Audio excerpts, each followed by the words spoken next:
प्रिय विद्यार्थियों, स्वागत है आप सभी का हमारे इस डिजिटल प्लेटफॉर्म पर। मैं उपस्थित हूँ आपके सामने लेकर आज एक नई कक्षा। हम पढ़ रहे थे पशु परिचर भर्ती परीक्षा 2024 के अंतर्गत लगने वाले महत्वपूर्ण टॉपिक पशुओं की नस्लों के बारे में। इससे पहले क्लास जो हमने पढ़ी थी उसमें हमने पढ़ा था पशुओं की प्रमुख नस्लों का वर्गीकरण, और उसके तहत जो भैंस की प्रमुख नस्लें हैं उनके बारे में हम अध्ययन कर चुके हैं। आज हम पढ़ेंगे गाय की प्रमुख नस्लों के बारे में। जैसा कि हम सभी जानते हैं कि पशु परिचर भर्ती परीक्षा के अंतर्गत जो सेक्शन ब है उसमें पशुओं की नस्लें से संबंधित महत्वपूर्ण प्रश्न पूछे जाएंगे। इसलिए पशुओं की जो प्रमुख नस्लें हैं उनके बारे में हमें बहुत गहनता से अध्ययन करना है। कौन सी नस्ल की क्या विशेषताएं हैं, उसका उत्पत्ति क्षेत्र कौन सा है,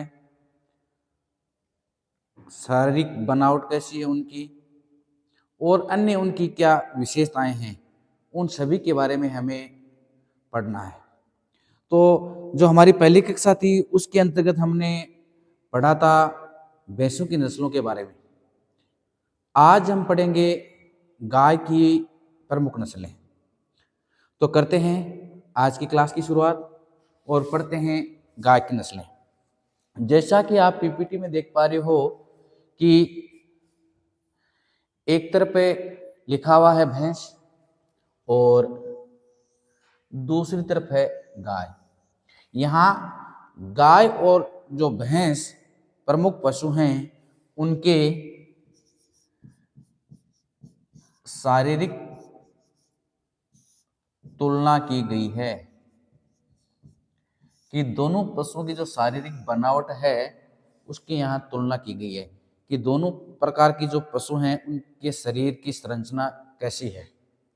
तो देखिए, भैंस की बात करें तो भैंस में जो कुबड़ है वो अनुपस्थित रहता है, जबकि गाय में कुबड़ उपस्थित रहता है। यानी हम कह सकते हैं कि कुबड़ क्या है, पाया जाता है, जबकि भैंस में कुबड़ नहीं पाया जाता। गल कंबल उपस्थित रहता है और गाय में भी गल कंबल है वो उपस्थित रहता है। बात करेंगे सींग।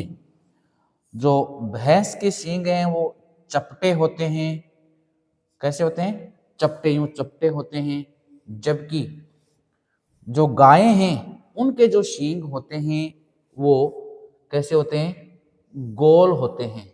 यानी मैं कह सकता हूं कि उनकी आकृति बेलनाकार होती है। तो इस पीपीटी के माध्यम से आप देख पा रहे हैं कि इस तरह पे भैंसों की जो प्रमुख नस्लें हैं ये बताई गई हैं। जैसे ये मुर्रा नस्ल है, ये नीली रावी है, ये सूरती है, ये जाफराबादी है, ये नागपुरी है ना, ये टोडा है, ये काली काठी है। इस प्रकार से ये हैं प्रमुख भैंसों की नस्लें। इधर देखें तो ये क्या है, ये गायों की नस्लें हैं। शायद क्लियर नहीं दिख पा रहा है, तो जब मैं इसको छोटा करूंगा चित्र को तो आपको पता चलेगा कि ये गायों की नस्लें हैं। अब बात करें हम किस पर, गायों की प्रमुख नस्लें कौन कौन सी हैं। देखो, गायों की मुख्य रूप से दो प्रकार की नस्लें हैं, देसी नस्ल और विदेशी नस्ल। कौन कौन सी नस्लें हैं? देसी नस्लें और विदेशी नस्ल। देसी नस्लें और विदेशी नस्ल। अब देखिए, देसी नस्ल और जो विदेशी नस्ल की जो गायें हैं उनमें अंतर क्या है, यानी दोनों प्रकार की नस्लों में क्या डिफरेंस है, क्या अंतर है।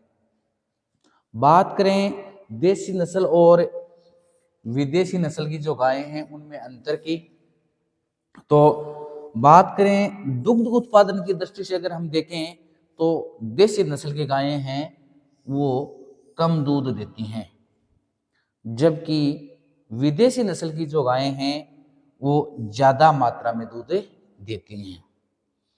तो बात किस पर कर रहे हैं हमें, देसी नस्ल और विदेशी नस्ल की जो गायें हैं उनके मध्य हम क्या कर रहे हैं, परस्पर तुलना कर रहे हैं। और कई बार ये प्रश्न परीक्षा में पूछ लिया जाता है कि निम्नलिखित में से कौन सा कथन सत्य है या असत्य है। तो इस प्रकार के जो प्रश्न आते हैं परीक्षा में पूछे जाते हैं उनका जो उत्तर हम तभी दे पाते हैं, उनको तभी हल कर पाते हैं जब हमें दोनों प्रकार की नस्लों के बारे में पूर्ण जानकारी हो। दोनों प्रकार की जो नस्लें हैं उनमें क्या समानताएं हैं, क्या भिन्नताएं हैं, इन सभी के बारे में अगर हमें जानकारी है तो हमें उन प्रश्नों को हल कर सकते हैं।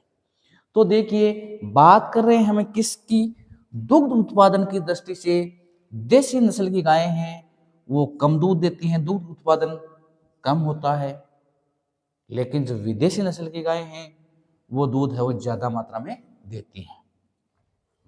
बात करें अगर हम रोग प्रतिरोधक क्षमता कि किस नस्ल की गायें कम बीमार पड़ती हैं और किस नस्ल की गायें ज्यादा बीमार पड़ती हैं, यानी उनमें एंटीबायोटिक या जो रोग प्रतिरोधक क्षमता है वो कैसी है।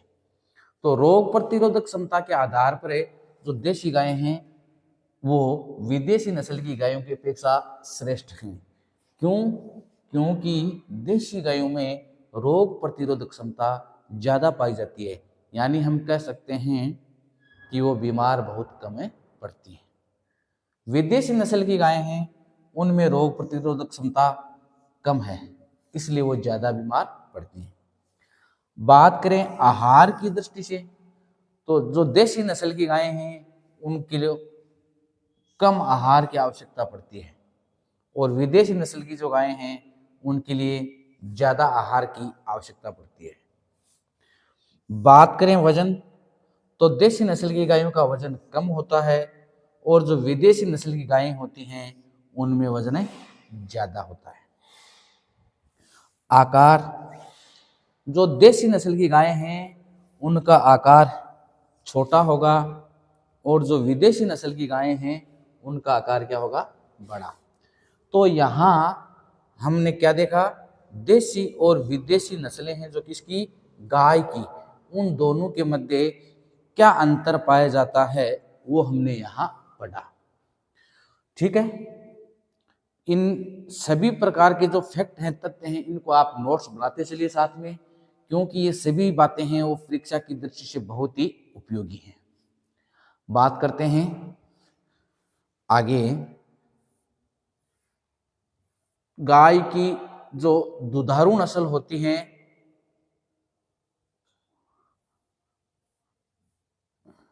अच्छा आगे बात कर रहे हैं। देखिए जो गाय की प्रमुख नस्लें हैं उनकी और विशेषताएं हम पढ़ने जा रहे हैं। दुधारू नस्ल कौन कौन सी हैं और बाहर वाहक नस्ल कौन कौन सी हैं, यानी गाय की जो गाय पशु है उनकी कौन सी नस्लें हैं वो तो दुधारू हैं, दूध देने के लिए उपयोगी हैं, और कौन सी नस्लें हैं वो बाहर वाहक हैं, यानी वजन है। बात मैं करूं बाहर वाहक का तो बाहर वाहक का अर्थ क्या हुआ,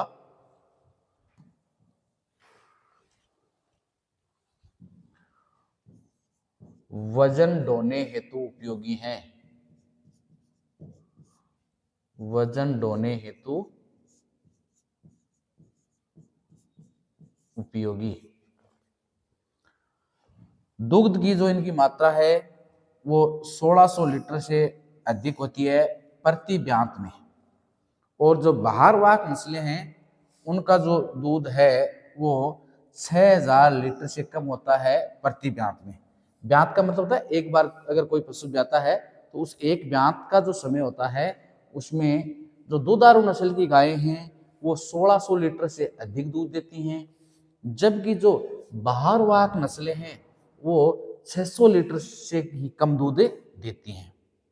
बात करें कि दुधारू नस्लें कौन कौन सी होती हैं, तो देखिए साहिवाल, गिर, रेड सिंधी, राठी, सांचोरी और थार पारकर, ये हैं वो कौन सी नस्लें हैं, दुधारू नस्लें हैं जो अधिक मात्रा में दूध देती हैं, वो नस्ल होती हैं दुधारू नस्लें। बात करें हमें बाहर वाहक नस्लों की कि ऐसी कौन सी नस्लें हैं जो बाहर वाहक या वजन ढोने के लिए उपयोगी मानी गई हैं। एक तो ये हरियाणा या कांकरेज नस्ल है, ये मेवाड़ी जो राजस्थान के मेवाड़ क्षेत्र में पाई जाती है, नारी और निमाड़ी। निमाड़ी जो नस्ल है गाय की, वो मध्य प्रदेश के साथ जो राज्यों की सीमा बनाते हैं उन जिलों में पाई जाती है। ओंगल है, लक्ष्मी है और कृष्णा वेसी हैं, ये जो प्रमुख नस्लें हैं वो है बाहर वाहक नस्लें।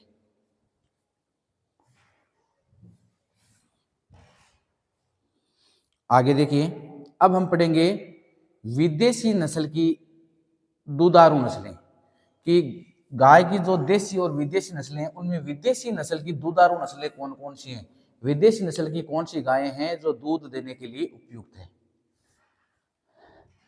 HF, जर्सी, आयर शायर, ये एक ही नाम है आयर शायर, और स्विस रेड, ये तो हैं विदेशी नस्ल की दुधारू वाली नस्लें।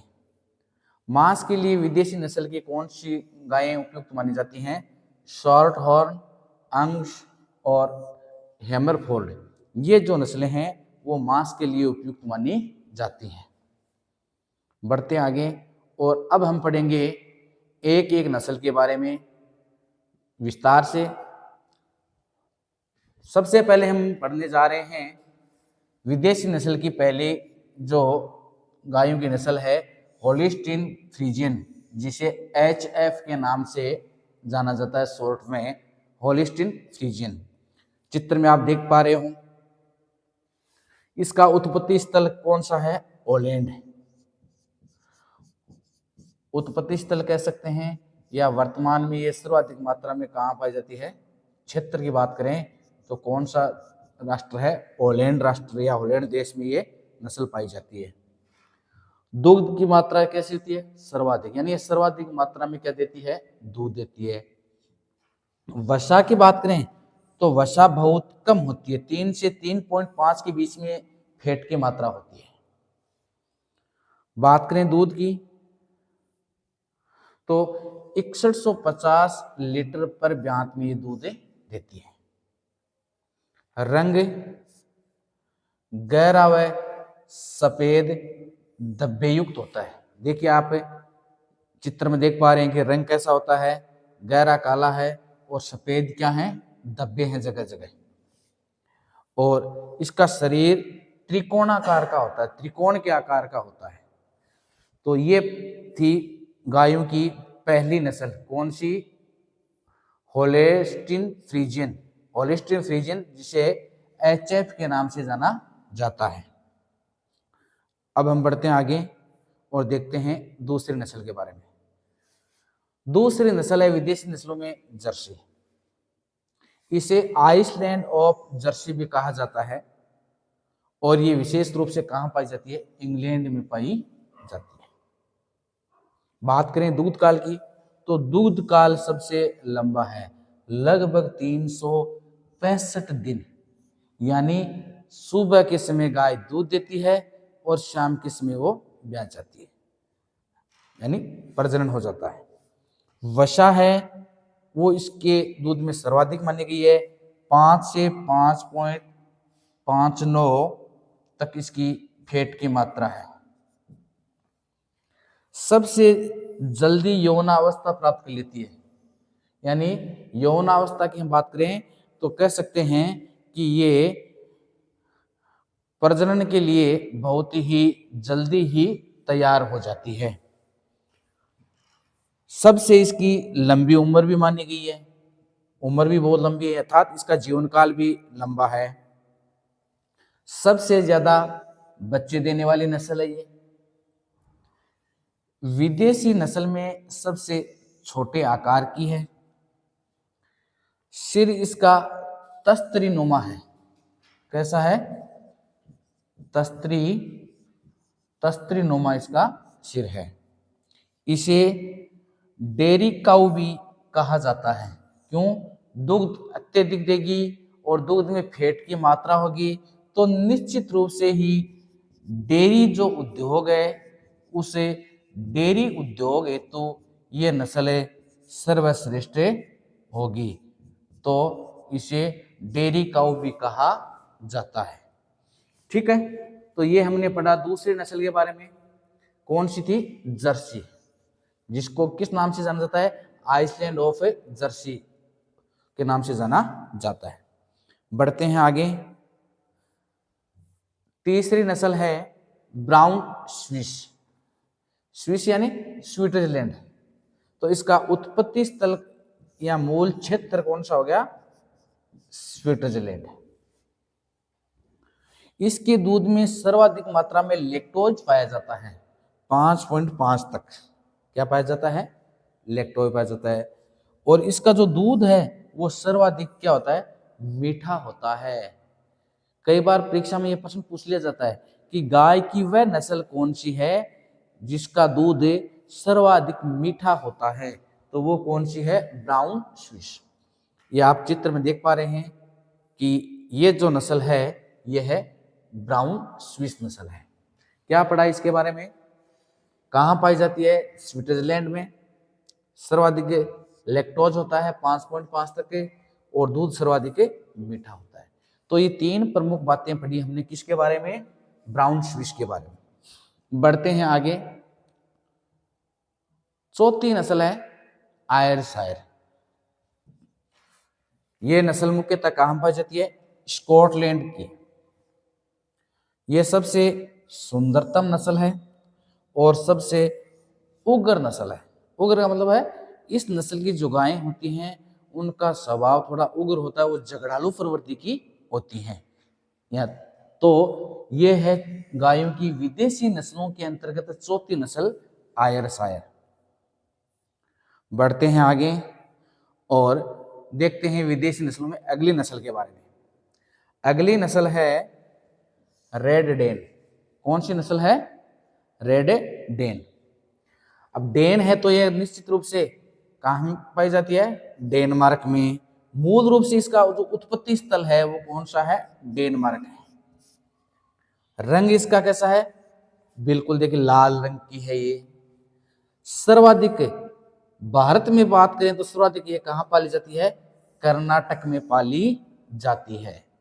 भारत का जो कर्नाटक राज्य है वहां सर्वाधिक संख्या में जो ये रेड डेन है उसको पाला जाता है। ये चित्र में आप देख पा रहे हैं। अब हम बात करें गाय की देशी नस्लें। विदेशी नस्लों के बारे में हमने पढ़ लिया। अब हम पढ़ेंगे गाय की देशी नस्लों के बारे में। वो हम पढ़ेंगे अगली क्लास में। तब तक के लिए आप सभी का धन्यवाद। हमारा जो ये YouTube चैनल है इस पर आपको अनेक प्रकार के जो पाठ्यक्रम हैं उनसे संबंधित वीडियो मिलेंगे। तो चैनल को सब्सक्राइब कीजिए, वीडियो को लाइक कीजिए, शेयर कीजिए तथा अभिज्ञान क्लासेस रतन के नाम से जो मोबाइल ऐप है प्ले स्टोर पर, उसको आप डाउनलोड कीजिए और हमारे ऑनलाइन जो कोर्सेज हैं उनको आप कम से कम सस्ती दरों में खरीद कर अपना अध्ययन है वो जारी रखें। धन्यवाद।